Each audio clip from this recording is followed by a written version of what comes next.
Hello friends, स्वागत है आप सभी का वीएस एजुकेशन में। जैसा कि आप सभी जानते हैं कि एमपीपीएससी की नोटिफिकेशन आ गई है। सीट्स तो बहुत ज़्यादा नहीं है, बट फिर भी हमें तैयारी करनी है और अच्छे स्कोर करने हैं। तो उसी सिलसिले में मैंने सोचा कि आप सभी को मध्य प्रदेश से जो स्पेसिफिक चीज़ें हैं उसका कुछ कंटेंट जो कि इम्पोर्टेंट है और शॉर्ट है, मतलब आपको ज़्यादा उसमें एफर्ट्स डालने की जरूरत नहीं पड़ेगी। जस्ट आप वीडियो को वॉच करेंगे और आपका वो कंटेंट तैयार हो जाएगा और उससे क्वेश्चंस भी आते हैं। तो इसी से संबंधित है मध्य प्रदेश के साहित्यकार, ठीक है। और ये जो सिलेबस है उसके फर्स्ट टॉपिक का ही सब टॉपिक है।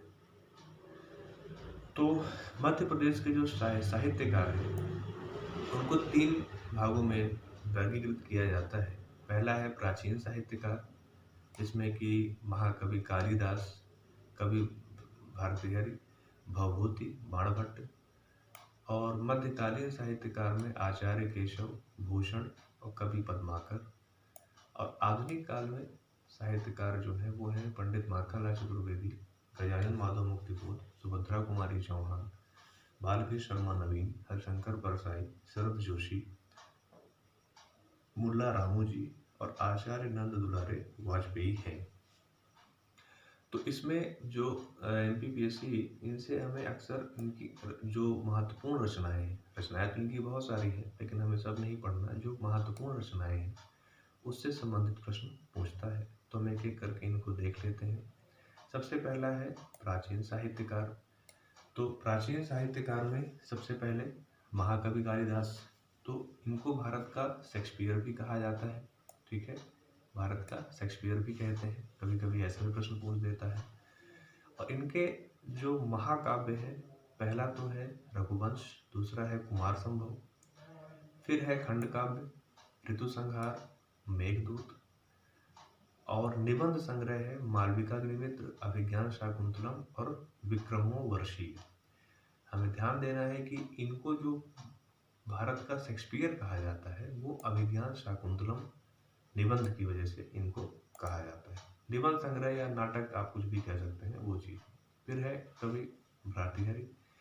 इन्होंने जो इनकी महत्वपूर्ण रचनाएं हैं, पहला है नीति शतक, श्रृंगार शतक और वैराग्य शतक। उसके अलावा वाक्यपदी वृत्ति, महाभाष्य त्रिपदी और महाभाष्य दीपिका। फिर है कवि भवभूति। मैं सिर्फ इनकी रचनाएं, इनका इंट्रोडक्शन, ये सब आपसे ज़्यादा नहीं पूछता, तो मैं आपको टू द पॉइंट टॉपिक का आपको मटेरियल प्रोवाइड करा रहा हूँ। ज़्यादा डिटेल में नहीं जाना है आपको, सिंपल इस वीडियो को देख के आप उनको मेमोराइज कर सकते हैं। फिर है भवभूति। इनकी रचनाएं हैं मालती माधव, महावीर चरित्रम और उत्तर रामचरितम, ठीक है, ये हमें याद रखना है। फिर है बाणभट्ट। इनका है हर्ष चरित्रम, यहाँ थोड़ा गलत हो गया है लिखने से टाइप राइटिंग में। फिर है कादम्बरी और एक है मुकुट तादितक, ठीक है, ये हमें ध्यान रखना है। उसके बाद है मध्यकालीन साहित्यकार, ठीक है। इसमें है पहले आचार्य केशव। इनको कठिन काव्य का प्रेत कहा जाता है, ये आपको ध्यान रखना है, कभी कभी पूछ देता है कठिन काव्य का प्रेत किसको बोलते हैं, तो वो है आचार्य केशव। इनकी जो महत्वपूर्ण रचनाएं हैं उसमें है रसिक प्रिया, कवि प्रिया, रामचंद्रिका, वीर सिंह देव, विज्ञान गीता और रतन बावनी। रतन बावनी थोड़ा सा महत्वपूर्ण है, ये कभी कभी एग्जाम में पूछ देता है। रतन भवानी, ये कौन लिखा था? आचार्य केशव। फिर अगले है भूषण। इनका है शिवराज भूषण, शिवा बावनी, छत्रसाल दशक, ठीक है। छत्रसाल दशक राजा छत्रसाल के ऊपर लिखा हुआ है, ये थोड़ा महत्वपूर्ण है, इसलिए मैंने इसको हाईलाइट किया हुआ है, आप इसको ध्यान रखेंगे। छत्रसाल दशक किसने लिखा था? भूषण ने लिखा था। फिर एक कवि पद्माकर, ये भी मध्यकालीन कवि है। इनकी रचनाएं हैं हिम्मत बहादुर विरुदावली, प्रबोध प्रचासा, जयसिंह विरुदावली, हितोपदेश, अलीजार प्रकाश, गंगा लहरी और राग रसायन, ठीक है। इसमें से ये हिम्मत बहादुर विरुदावली, ठीक है, राग रसायन, ये इनके कुछ महत्वपूर्ण रचनाएं हैं जो कि एग्जाम में आपसे पूछ सकता है। फिर है आधुनिक साहित्यकार। आधुनिक साहित्यकार में है पहले पंडित माखनलाल चतुर्वेदी। इनकी रचना है हिम किरीटनी, हिम तरंगिनी, युग चरण, कृष्ण अर्जुन युद्ध, यहाँ पे कॉमा नहीं लगा तो अलग अलग है। और इनकी एक महत्वपूर्ण कविता है जिसका नाम है पुष्प की अभिलाषा, ठीक है, तो वो भी आप लोग ध्यान रखेंगे। फिर है गजानन माधव मुक्तिबोध, इनकी एक रचना है चांद का मुख टेढ़ा।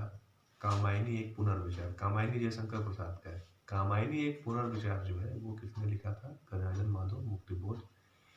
और एक है एक साहित्य की डायरी, ये कुछ इनकी महत्वपूर्ण रचनाएं, रचनाएं बहुत हैं, मैं सब में नहीं जा रहा क्योंकि उतना डीप में नहीं पहुंचेगा, जो चीज़ें इंपॉर्टेंट हैं उनको लेके चल रहे हैं।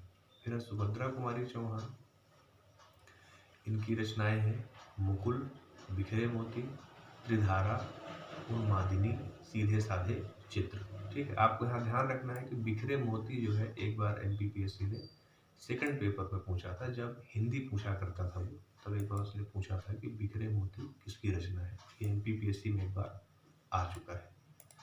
फिर है बालकृष्ण शर्मा नवीन, इनकी रचनाएं हैं उर्मिला, प्राणार्पण, कुमकुम और रश्मि रेखा, ठीक है। इसमें से उर्मिला जो है इनका महाकाव्य है, वो इम्पोर्टेंट है, वो आपसे एग्जाम में पूछ सकता है। उर्मिला किसका है? बालकृष्ण शर्मा नवीन का। फिर हरशंकर परसाई, इनकी रचनाएं है तब की बात और थी, ठीक है।